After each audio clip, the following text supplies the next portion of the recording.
Assalamualaikum warahmatullahi wabarakatuh. Salam sejahtera untuk kita semua. Yang terhormat Ibu Dr. Cucun Sunaingsi, MPD, selaku dosen pengampu mata kuliah Kebijakan dan Inovasi Pendidikan, serta teman-teman sekalian yang berbahagia. Kami dari kelompok 4 akan mempresentasikan atau menjelaskan materi mengenai proses inovasi pendidikan. Sebelum ke penjelasan yang pertama, alangkah baiknya kita perkenalan terlebih dahulu.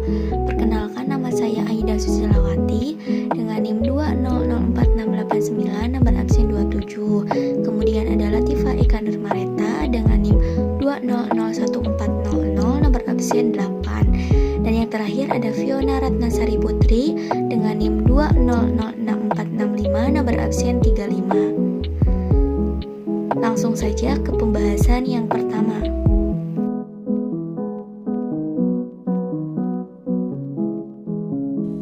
Baik, materi yang pertama itu difusi inovasi. Nah, menurut Darmawan, hubungan difusi dengan inovasi yaitu merupakan proses berkomunikasi melalui strategi yang terencana dengan tujuan diadopsi.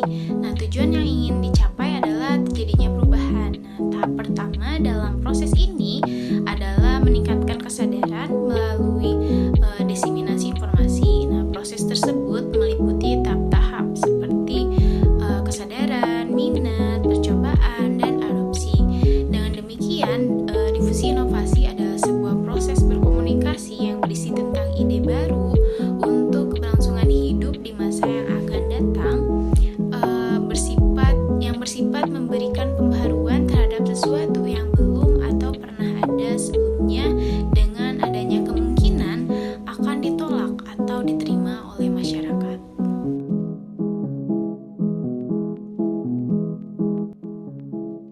Yang berikutnya ada unsur-unsur difusi inovasi. Nah, yang pertama ada inovasi itu sendiri. Inovasi adalah ide, barang, kejadian, metode yang diamati sebagai sesuatu yang baru bagi seseorang atau sekelompok orang, baik berupa hasil invensi maupun hasil discovery yang diadakan untuk mencapai tujuan tertentu.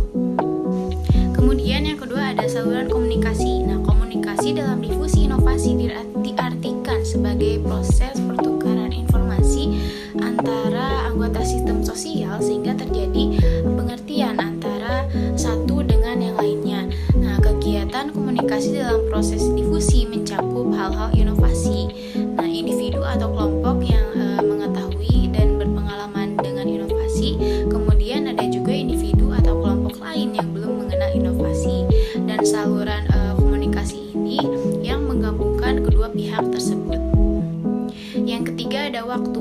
Waktu adalah unsur yang penting dalam proses difusi karena waktu merupakan aspek utama dalam proses komunikasi. Akan tetapi banyak peneliti komunikasi yang kurang memperhatikan aspek waktu dengan bukti tidak menunjukkannya secara jelas persoalan variabel waktu. Yang keempat ada warga masyarakat yang merupakan termasuk sistem sosial. Nah, dalam hal ini sistem sosial dapat menghambat atau memudahkan cepat atau tidaknya penyebaran ide baru dan pengadopsian inovasi melalui apa yang disebut efek sistem atau pengaruh sistem. Nah, dalam difusi inovasi sangat penting untuk diingat bahwa proses difusi terjadi dalam sistem sosial. Nah, sistem sosial adalah satu set unit yang saling berhubungan yang tergabung dalam upaya pemecahan masalah bersama untuk mencapai tujuan.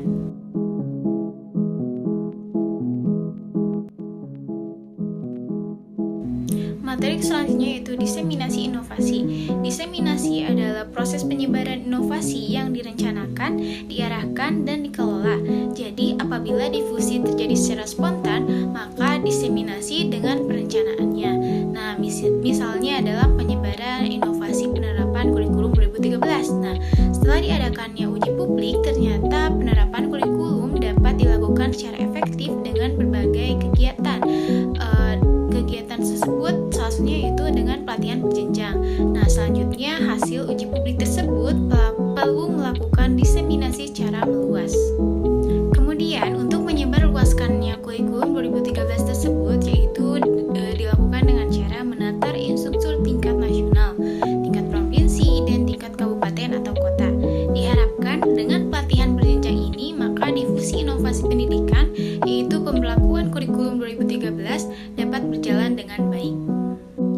Dengan demikian, diseminasi adalah sebuah proses dalam penerapan inovasi yang terencana dengan baik melalui beberapa tahapan, dari mulai uji coba, kemudian memberikan pelatihan dan menganalisis hasil uji coba untuk diterapkan.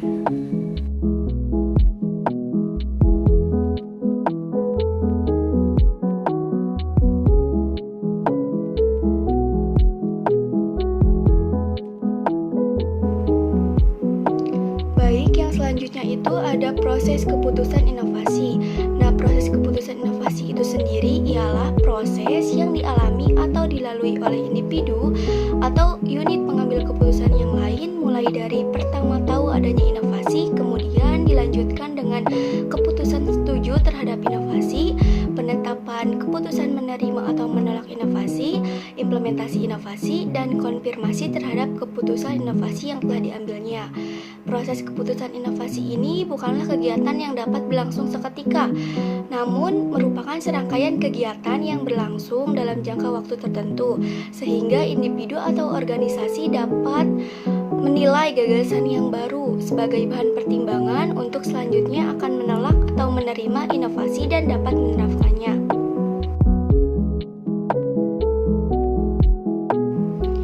Nah, selanjutnya ada model proses keputusan inovasi. Menurut Roger, proses keputusan inovasi terdiri dari 5 tahap, yaitu yang pertama tahap pengetahuan, yang kedua tahap bujukan, yang ketiga tahap keputusan, yang keempat tahap implementasi, dan yang kelima tahap konfirmasi. Tahap yang pertama yaitu tahap pengetahuan atau knowledge.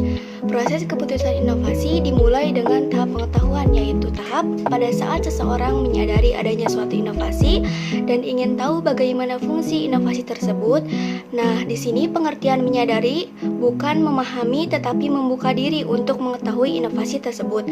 Seseorang menyadari perlunya mengetahui inovasi biasanya tentu berdasarkan pengamatannya tentang inovasi itu sendiri sesuai dengan kebutuhan, minat, atau mungkin juga kepercayaannya. Tahap yang kedua yaitu tahap bujukan atau persuasion.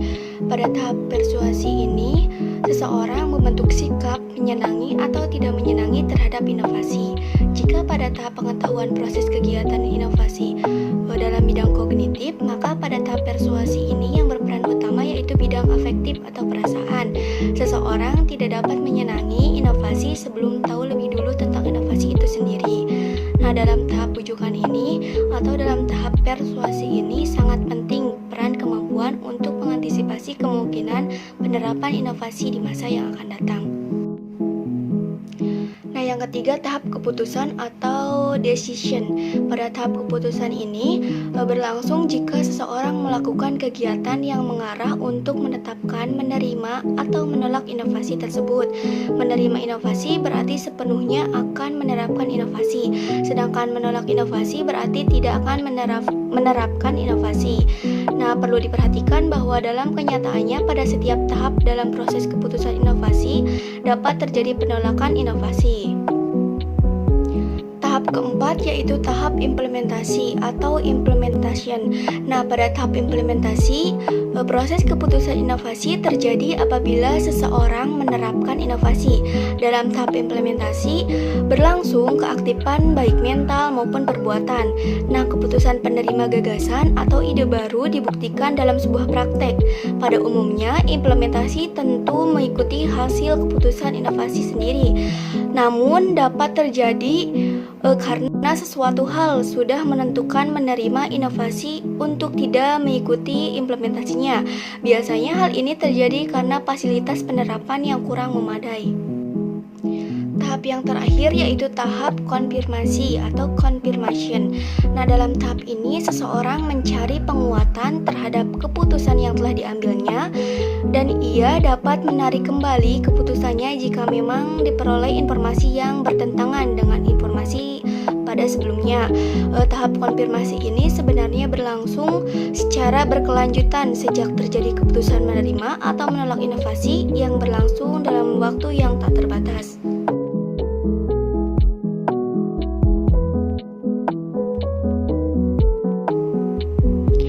Selanjutnya ada tipe keputusan inovasi yang terdiri dari 4 tipe. Yang pertama, tipe keputusan inovasi opsional. Yang kedua, tipe keputusan inovasi kolektif. Yang ketiga, tipe keputusan inovasi otoritas. Dan yang keempat, tipe keputusan inovasi kontingensi. Untuk tipe keputusan inovasi yang pertama, yaitu tipe keputusan inovasi opsional, ialah pemilihan menerima atau menolak suatu inovasi berdasarkan keputusan yang ditentukan oleh individu atau seseorang secara mandiri, tanpa tergantung atau terpengaruh dorongan dari anggota sistem sosial yang lainnya. Meskipun dalam hal ini, individu mengambil keputusan itu berdasarkan norma sistem sosial atau hasil komunikasi interpersonal dengan anggota sistem sosial yang lain. Jadi, hakikatnya pengertian keputusan inovasi opsional ialah individu yang berperan sebagai pengambil keputusan untuk menerima atau menolak suatu inovasi. Nah, untuk yang kedua, yaitu tipe keputusan inovasi kolektif, ialah pemilihan untuk menerima atau menolak inovasi berdasarkan keputusan yang dibuat secara bersama-sama, berdasarkan kesepakatan antar anggota sistem sosial. Semua anggota sistem sosial harus menaati keputusan bersama yang telah dibuatnya. Tipe keputusan inovasi yang ketiga yaitu tipe keputusan inovasi otoritas, yang merupakan pemilihan menerima atau menolak inovasi berdasarkan keputusan yang dibuat oleh seseorang atau sekelompok orang yang mempunyai kedudukan, status, wewenang, atau kemampuan yang lebih tinggi dari anggota yang lain dalam suatu sistem sosial. Para anggota sama sekali tidak mempunyai pengaruh atau peranan dalam membuat keputusan inovasi. Para anggota sistem sosial tersebut hanya melaksanakan apa yang telah diputuskan oleh unit pengambil keputusan. Tipe keputusan inovasi yang keempat yaitu tipe keputusan inovasi kontingensi, yang merupakan pemilihan untuk menerima atau menolaknya suatu inovasi yang kemudian baru dapat dilakukan hanya setelah ada keputusan inovasi yang mendahulunya. Nah, jadi ciri pokok dari keputusan inovasi kontingensi ialah digunakannya 2 atau lebih keputusan inovasi secara bergantian untuk menangani suatu difusi inovasi.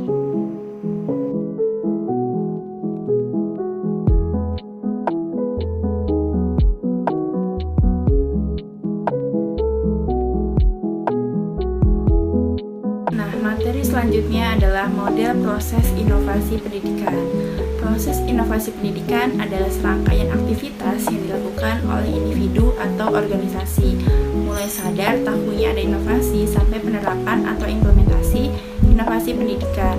Nah, model proses inovasi pendidikan ini terbagi menjadi 2, yaitu model proses inovasi yang berorientasi pada individual dan model proses inovasi dalam organisasi. Selanjutnya ada model proses inovasi yang berorientasi pada individual. Nah, yang pertama menurut Lavigne dan Steiner pada tahun 1961 yaitu memahami, mengetahui, minat, memilih, mempercayai, dan membeli. Lalu yang kedua menurut Coley pada tahun 1961 yaitu belum mengetahui, memahami, menerima, dan bergerak. Lalu yang ketiga menurut Roger pada tahun 1962 yaitu memahami, fokus, menilai, mencoba, dan mengakui.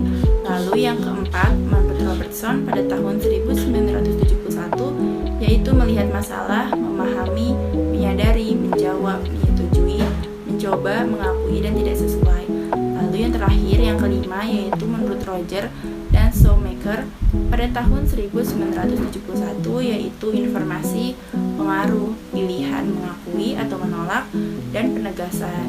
Selanjutnya ada model proses inovasi dalam organisasi. Yang pertama ada tahap permulaan. Nah, pada tahap permulaan ini ada langkah pengetahuan dan kesadaran, yaitu proses inovasi dimulai dengan informasi yang digerakkan oleh penerima manfaat. Lalu ada langkah pembentukan sikap terhadap inovasi. Nah, pada tahap ini individu secara hierarkis menyusun mentalitas menuju kemajuan. Lalu ada pula langkah pengambilan kesimpulan. Nah, dalam perkembangan ini penerima manfaat dari kemajuan menentukan pilihan untuk mengakui atau menolak pembangunan yang dijalankan. Lalu Lalu yang kedua ada tahap penerapan atau implementasi. Nah, pada tahap penerapan ini ada langkah awal implementasi. Nah, dalam perkembangan ini inovasi mencoba untuk menjalankan sebagian dari kemajuan. Lalu ada pula langkah kelanjutan pembinaan penerapan inovasi, yaitu bahwa pelaksanaannya telah efektif, lalu orang tersebut telah mengetahui dan memperoleh kemajuan dan memperoleh wawasan dalam melaksanakannya.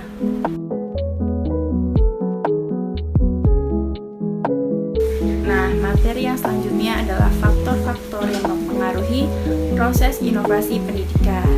Nah, agar kita dapat lebih memahami lagi tentang adanya perubahan pendidikan atau kebutuhan adanya inovasi pendidikan, dapat kita gali dari 3 hal yang sangat besar pengaruhnya terhadap kegiatan di sekolah, yaitu yang pertama ada faktor kegiatan belajar mengajar. Nah, yang menjadi kunci keberhasilan dalam pengelolaan kegiatan belajar mengajar ini ialah kemampuan guru sebagai tenaga profesional, yaitu agar terjadinya perubahan tingkah laku siswa sesuai dengan tujuan pendidikan nasional dan tujuan institusional yang telah dirumuskan. Lalu yang kedua ada faktor eksternal dan internal, yaitu perencanaan inovasi pendidikan harus memperhatikan mana kelompok yang mempengaruhi dan kelompok yang dipengaruhi oleh sekolah, yaitu sistem pendidikan. Lalu yang ketiga ada sistem pendidikan atau pengelolaan dan pengawasan. Nah, dalam penyelenggaraan pendidikan di sekolah ini diatur dengan aturan yang dibuat oleh pemerintah. Penanggung jawab pendidikan di Indonesia ini adalah Departemen Pendidikan Nasional yang mengatur seluruh sistem berdasarkan ketentuan-ketentuan yang diberlakukan. Nah, teman-teman, siang-siang pergi ke kota, jangan lupa beli alpukat. Sekian presentasi dari kita, semoga bermanfaat. Wassalamualaikum warahmatullahi wabarakatuh.